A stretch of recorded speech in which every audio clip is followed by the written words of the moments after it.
السلام عليكم ورحمة الله تعالى وبركاته. إخواني خواتي، كنتمنى تكونوا بخير وعلى خير وبصحة جيدة.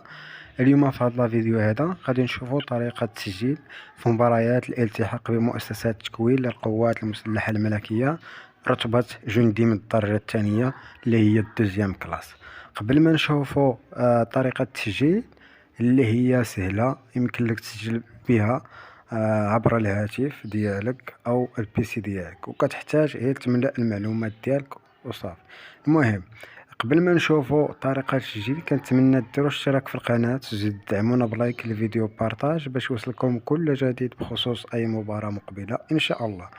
بالنسبة حنا داخلين دابا المنصة ديال جندي من الدرجة الثانية، وكيف كتعرفوا بأن مباراة الولوج لسلك الجنود برتبة جندي هي مفتوحة لوجه جميع الشباب، سواء قريت التحضيري ولا ما قاريش يمكن لك تسجل.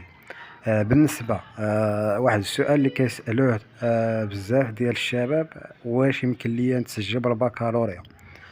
راه واخا تسجل بالباك راه حيت كتمشي دوز كيقصيوك نتا الاول، لحقاش السنوات الماضية كانوا لغاو بزاف ديال الناس كان عندهم الباك.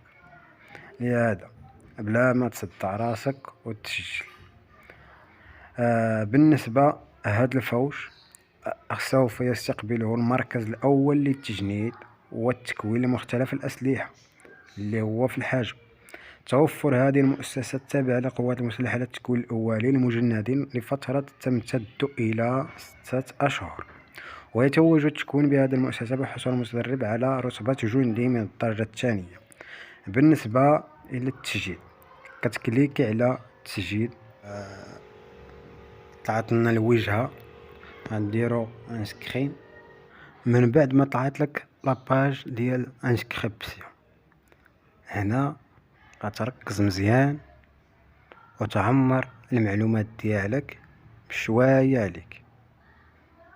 غتجي لون، غادي دير الاسم العائلي ديالك، من بعد غدير الاسم الشخصي كذلك ديالك، من بعد غتعمر ذكر. هذه المباراة مفتوحة في وجه الذكور فقط، الإناث غير معنيين.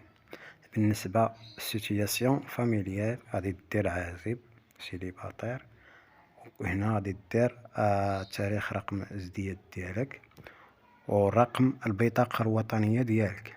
من بعد غتكريي النوم التليفون ديالك، وهنايا غادي دير ديال ولي الامر ديالك، من حيث الا تقبلتي في الانتقاء الاولي والنمرة ديالك جاب الله مشات لك ولا تحرقات ولا المهم وقعلها شي مشكل ولا ما كنت كتجاوب، غيصونيو عليك في النمرة الثانية اللي عطيتيهم.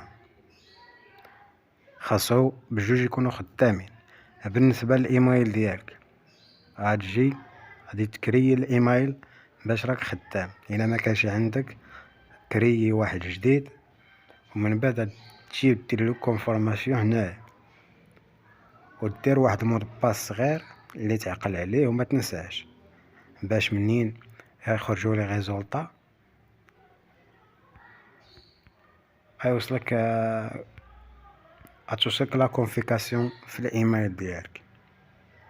من بعد غتقيد العنوان السكن ديالك حاليا فاش ساكن، وغادي دير جنسية مغربية. نوفو سكولير راه من التحضيري دايرين التسجيل، عندك التحضيري ولا ما عندكش يمكن لك تسجل جميع المستويات بخصوص الباك اللي هو تلقى المشكل. بالنسبة للحاصلين على الباك راه واخا تسجل ما غاديش يقبلوك في الانتقاء.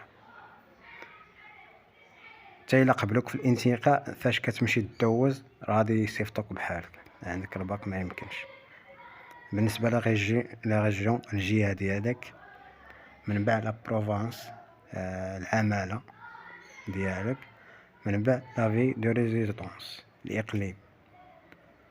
هنا كدير هاد الباتشا هادي. الا ما بغيتش تقيد لك هاد الباتشا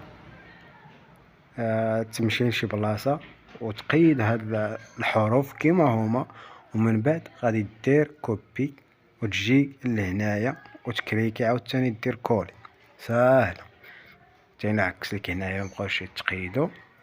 كدير هاد اللعيبه مزيان، من بعد كدير جو اكسبت على هاد المعلومات اللي قدمت، وكنتحمل اي حاجه ماشي هي مضبوطه، ومن بعد كتدير انفوايي، وهنا كيتم تسجيلك بنجاح. بالنسبه اعلان على لي ريزولطا من بعد 25 اكتوبر فاش غيسالي التسجيل، غتسنى واحد 10 ايام ولا 15 يوم من بعد ما يحصيو الملفات ديالكم وتقبلوا في الانتقال الاولي. كيبقاو يصنعوا عليكم دفعات ولا كيصيفطوا كوميكاسيون في الايميل ديالك.